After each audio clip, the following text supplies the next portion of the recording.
Mahalaga ang liwanag sa atin mga Katolikong Kristiyano, at kung sasabihin ko rin po, naging bahagi na rin po natin ito simula po tayo naging Katoliko. Nung tayo nabinyagan bilang Katolikong Kristiyano, mga tagasunod ni Kristo, pagkatapos na tayo'y nabinyagan ng tubig sa ngalan ng Ama, Anak, at ng Espiritu Santo, ang rito nakasunod pagkatapos ng pagpapahid ng Krisma sa bunbunan ng mga bata ay ang pagsisindi ng mga kandila, bitbit ng mga magulang, ninong at ninang. Liwanag na agad ang natanggap natin nung tayo'y nabinyagan. Sa turo ng simbahan, ang kandila dapat na ginamit sa binyag ay dapat malaki. Bakit po ba? Dahil sa mga susunod na sakramento, ito'y bitbit mo rin dapat. Nung ika'y nakatanggap ng banal na komunyon, banal na Eucharistia, sa promises o profession of faith, ang unang ginagawa at ang kasabayan natin ginagawa sa ating pagsagot ng I do sa pagsunod ng Diyos sa simbahan at pagtalikod ng kasalanan, sinisindi ang kandila, simbolo na tayo nakatanggap ng liwanag ng Diyos at patuloy natin siyang susundan at paglilingkuran.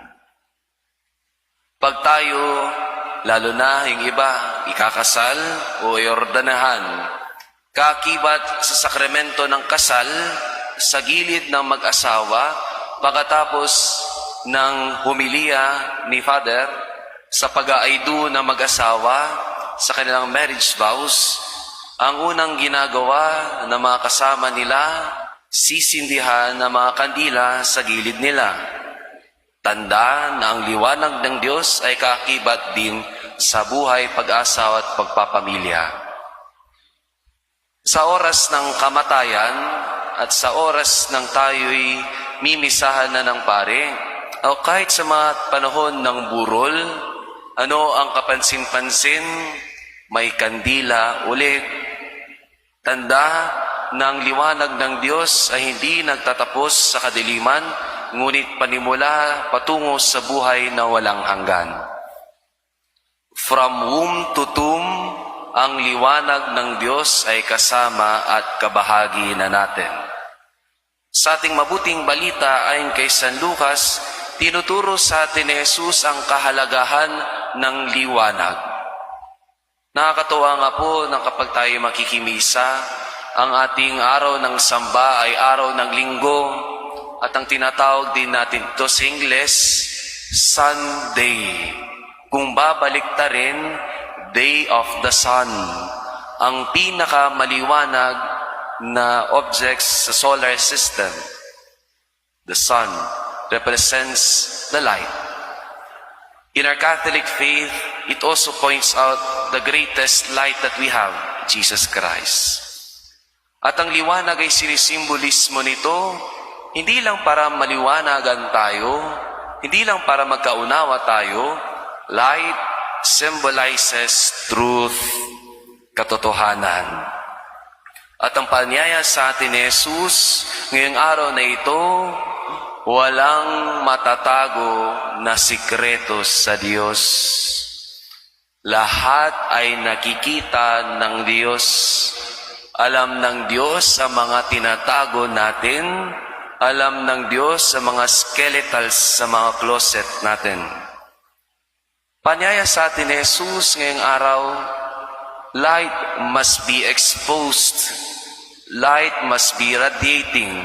Hindi tinatago ang liwanag. Bagkus, ito dapat ay makita ng lahat.